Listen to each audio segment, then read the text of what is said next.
ఒకరోజు శ్రీకృష్ణుడు హస్తినాపురానికి వచ్చాడు. దుర్యోధనుడు శ్రీకృష్ణుని కోసం ఎంతో వైభవంగా విందు ఏర్పాట్లు చేశాడు. బంగారు పాత్రలు, రాజసమైన భోజనం, అద్భుతమైన అలంకరణలు అన్నీ సిద్ధం చేశాడు.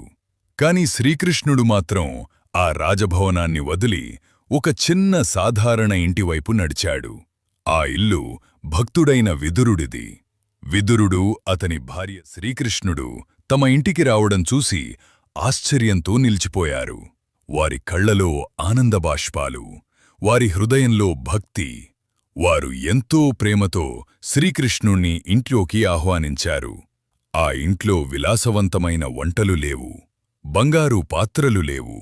కాని అక్కడ ఉన్నది ఒకటే, నిజమైన ప్రేమ. విదురుని భార్య భక్తిభావంలో మునిగిపోయి అరటిపండ్లు తొక్కసాగింది. ఆనందంలో తాను ఏమీ చేస్తున్నదో కూడా మరిచిపోయింది.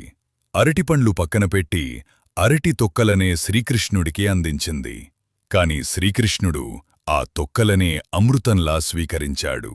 కొన్ని క్షణాల తరువాత తాను చేసిన పొరపాటు గ్రహించిన విదురుని భార్య కన్నీళ్లతో వణికిపోయింది. అప్పుడు శ్రీకృష్ణుడు చిరునవ్వుతో ఇలా అన్నాడు, ప్రేమతో ఇచ్చినది ఏదైనా అమూల్యమే. భక్తితో పెట్టిన ఈ తొక్కలు నాకు రాజభోగాల కంటే గొప్పవి. ఈ కథ మనకు చెబుతున్న గొప్ప సత్యం ఏమిటంటే, అతిథికి ఇచ్చే విలాసం కాదు, మనసులోని ప్రేమే ముఖ్యమైనది. అతిథిని దేవుడిగా భావించి గౌరవంతో, ప్రేమతో ఆహ్వానించడం, అదే మన భారతీయ సంస్కృతి.